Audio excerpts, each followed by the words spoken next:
Katika udogo ule ni kutokana na jina Polycarp, daima walipotangaza wa miaka ile ilikuwa tarehe 26 mwezi Januari, ambayo baadaye imepelekwa tarehe 23 mwezi Februari. Ilikuwa ni sikukuu kikanisa, kumbukumbu ya Mtakatifu Polycarp, na daima paroko alitangaza ilipofika wakati ule tunaadhimisha kumbukumbu ya Mtakatifu Polycarp, askofu na shahidi. Sasa kwangu mimi nilijua kwamba yote ni mamoja. Ukiitwa Polycarp manake ni askofu na shahidi.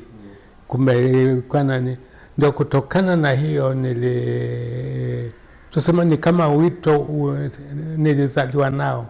nilizaliwa nao na tangu udogo nikawa namwambia mama, mimi nitakuwa askofu na shahidi.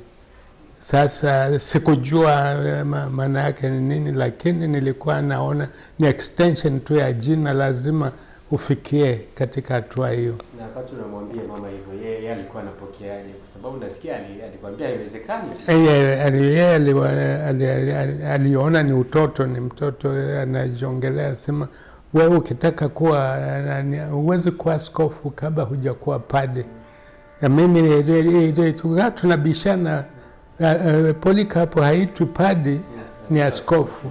Askofu na shahidi. Basi sema ndio, lakini lazima upite upite seminarini. Seminari ni kitu gani? Mimi si bado mdogo nani.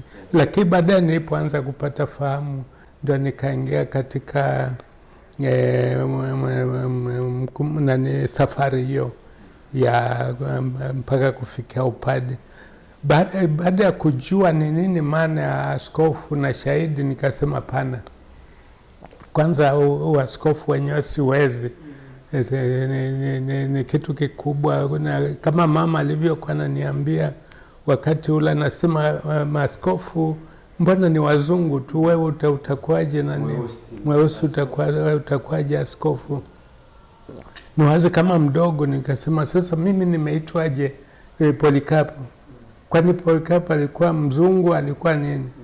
Sema alikuwa ni mzungu, ni mtu mweupe wa huko. Sema lakini kwa nini wamenipa jina hiyo? Kwa hiyo ikawa ni lakini baada ya kutambua nikasema mambo ya askofu ni kazi kubwa mno.